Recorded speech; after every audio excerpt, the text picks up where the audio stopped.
प्यारे दर्शकों, आप सभी का हमारे चैनल में स्वागत है। धर्म से जुड़ी वीडियो देखने के लिए हमारे चैनल को सब्सक्राइब और लाइक करें। धन्यवाद। प्यारे दर्शकों, अगर आपने वीडियो का इससे पहला भाग नहीं देखा तो इस चैनल पर जाकर देखें। धन्यवाद। हम यह दुआ करते हैं कि प्यारे दर्शकों के ऊपर वाहिगुरु कृपा करे। सभी प्रेम से बोलो वाहिगुरु। तीर्थ यात्रा के लिए जाना। गुरु जी भले ही सब ईर्ष्यालुओं से दूर जा टिके थे, परंतु फिर भी धीरमल तथा रामराय जी गुरुगद्दी की प्राप्ति के लिए दिल्ली के हाकिमों से विचार विमर्श करते रहते थे।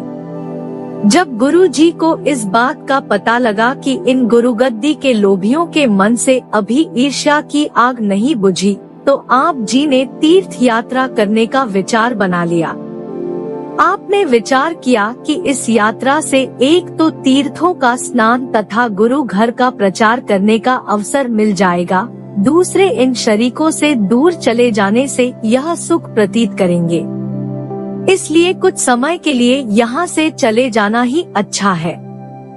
यह विचार माता जी, मामा कृपाल जी तथा और सिखों के साथ करके आप जी ने पीछे के कामकाज के लिए भागमल आदि सिखों को सौंप करके प्रस्थान की तैयारी कर ली। माता नानकी जी, श्री महिल गुजरी जी, इन्हीं का भाई कृपाल चंद जी तथा कुछ और श्रद्धालु सिखों को साथ लेकर आनंदपुर से 2 कोस पर जा डेरा किया। यहाँ रात विश्राम करके आगे चल पड़े तथा रोपड़ नगर पार करके मूलोवाल जाकर विश्राम किया। खारा कुआं मीठा करना। गांव मूलोवाल आप जी की मैया व गोदे ने काफी सेवा की। महाराज ने अपने पीने के लिए पानी मंगवाया तो वह बहुत खारा था। आपने पूछा, यहाँ कोई कुआं मीठे पानी का नहीं है? तब मैये ने कहा कि महाराज, मीठे पानी का कुआं गांव से बहुत दूर है, यदि हुक्म करो तो वहाँ से पानी लाओ। आपने वचन किया, जाओ वाहिगुरु कहकर यहाँ से ही हमारे पीने के लिए जल ले आओ, यही मीठा हो जाएगा। गुरु जी का वचन मानकर गोंदा जब पानी लाया तो उसको पीकर आप जी ने कहा, यह जल बहुत ठंडा तथा मीठा है। आज से यह कुआं गुरु का कहावेगा। जब लोगों को पता लगा कि गुरु जी के वचनों से खारे कुएं का पानी मीठा हो गया है, तो सब संगत श्रद्धा से भेंट लेकर आपके दर्शन को आई। यहाँ आपने 2 दिन विश्राम किया तथा मैये के प्रेम तथा श्रद्धा पर खुश होकर उसको गांव का चौधरी बना दिया। सेखो गांव का चौधरी तिलोका। मूलोवाल से चलकर गुरु जी ने सेखो गांव से बाहर वृक्षों की छाया के नीचे जल के किनारे जा डेरा किया। इसका चौधरी तिलोका एक बैरागी का चेला था। उसने अपने गुरु को पूछा कि मैं इनके दर्शन करने जाऊं कि न? बैरागी ने सोचा कि गुरु जी की बड़ी महिमा है, यदि उनके पास गया तो फिर ऐसा न हो कि उन्हीं का सिख बन जाए।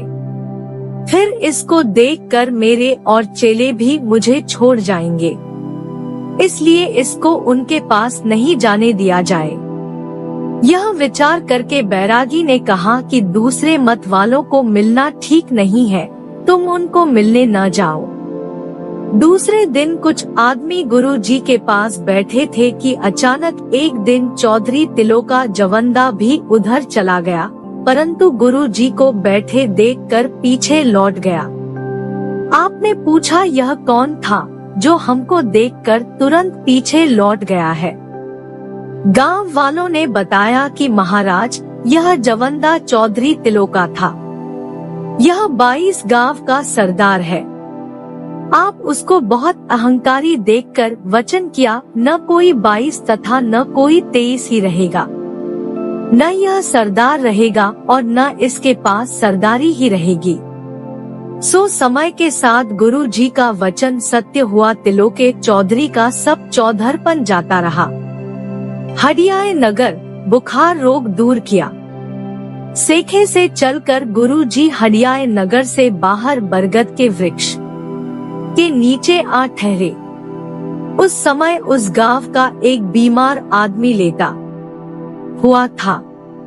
बुखार के साथ उसकी हड्डियां टूट रही थी। गुरुजी ने पूछा, इसको घर क्यों नहीं ले जाते? उसके घर वालों ने कहा कि महाराज, गांव में बुखार का बड़ा जोर है, कोई विरला ही बचा है, बहुत लोग मर भी गए हैं। वहां पास ही पानी का एक जौहर था। गुरुजी ने कहा, इसे इसमें स्नान करा दो, बुखार अभी उतर जाएगा। गुरुजी का वचन मानकर उन्होंने जब उसे उठाकर जौहर में स्नान कराया तो उसका बुखार शीघ्र ही उतर गया। बीमार आदमी स्वस्थ होकर बैठ गया। जब इस बात का गांव के अन्य लोगों को पता लगा तो वे सारे बीमारों को साथ लेकर गुरुजी की शरण आ गए और बीमारों को जौहर में स्नान कराकर स्वस्थ कर दिया। यह कौतुक देखकर सारे लोग भेंट लेकर गुरुजी के दर्शन करने आए और सत्यनाम का उपदेश लेकर सिख बन गए। गुरुजी ने यहाँ एक धर्मशाला और लंगर चलाने का हुक्म देकर आगे चले गए। इस जौहर को संगत ने पक्का सरोवर करा दिया, जिसका नाम गुरुसर प्रसिद्ध है। संगत ने इसके पास ही गुरुजी की आज्ञा के अनुसार धर्मशाला तैयार करा दी। गांव ढिलवा गाय दान और यज्ञ करना। दियाए से चलकर गुरुजी 2 कोस पर गांव सोहीवाल और कैल से ढिलवा आ गए। ढिलवा आकर आप जी ने अच्छा स्थान देखकर डेरा कर लिया। दूसरे दिन एक पर्व कत्तक की पूर्णिया थी। आप जी ने इसे शुभ दिन विचार करके 7100 गाय मंगवाई और एक तपस्वी जो गौए पालता था उसे दान कर दी। जिस समय गुरुजी ने गाय दान संकल्प करके चुली छोड़ी तो तपस्वी का रंग काला हो गया। तब तपस्वी ने प्रार्थना की, महाराज, मेरा यह कष्ट दूर करो, मैं कुरूप हो गया हूँ। तब गुरुजी ने उसके सिर के ऊपर हाथ रखकर उसका काला रंग पहले की तरह साधारण कर दिया। तदुपरांत गुरुजी ने बड़ा भारी यज्ञ किया, जिसमें सबको कढ़ा, पूरी और अनेक प्रकार के भोजन कराए और ब्राह्मणों को दान दिया। अगला भाग देखने के लिए चैनल को सब्सक्राइब और लाइक करें। धन्यवाद।